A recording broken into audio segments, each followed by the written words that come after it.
Сәлем достар, сіздермен бүгін осындай керемет дәмді болып шығатын жасалу жолы оп-оңай жүрекше пирог дайындайтын боламыз. Құрамына аз ғана зат кетеді, қатты көп та зат талап етпейді.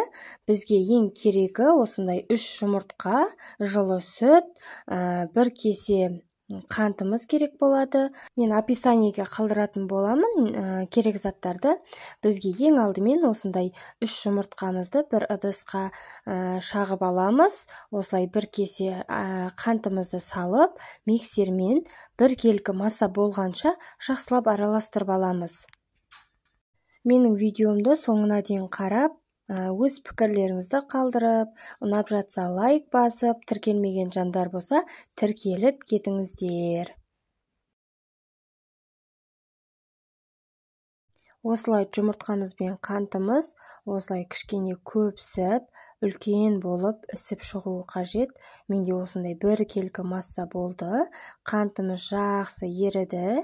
Енді кішкене сұйық майымызды құйып, тағы да араластырып алатын боламыз.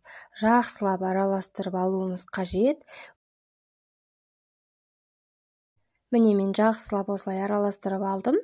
Енді бөлме температурасында тұрған жылы сүтімізді құйып, тағы да араластырып аламыз.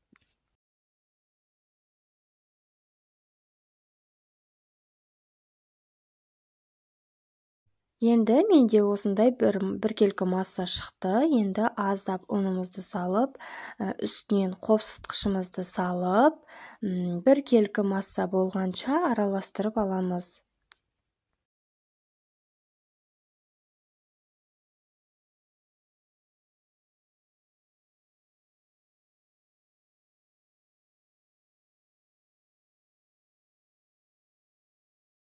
Және ұнымызды салып, тағы да жақсылап араластырып аламыз.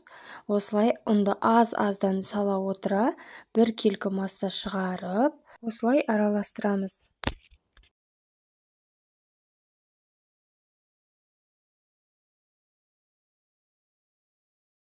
Тағы да осындай кішкене ұнымызды салып, тағы да араластырамыз.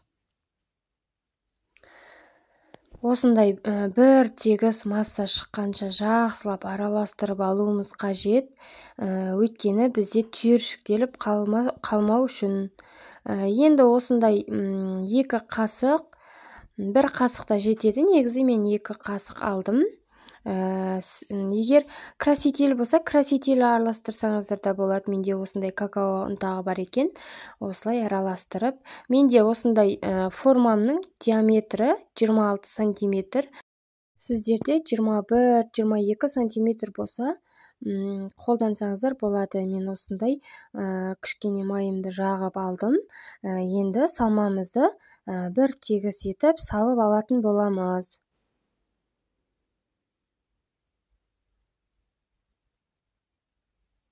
Печкаларыңызды алдын ала 180 градуста қыздырып қойыңыздар.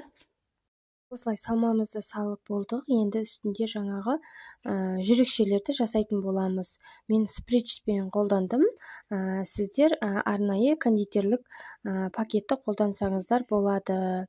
Енді осылай шпажканың көмегімен осылай жүрекше сызып алатын боламыз. Менде осылай әдемі болып, өте керемет болып пісіп шықты. Енді осылай кесіп көрсететін боламын. Ортасы ешқандай да қамыр болып қалмаған, күшті болып пісіп шықты. Менде баға беріп кетіңіздер.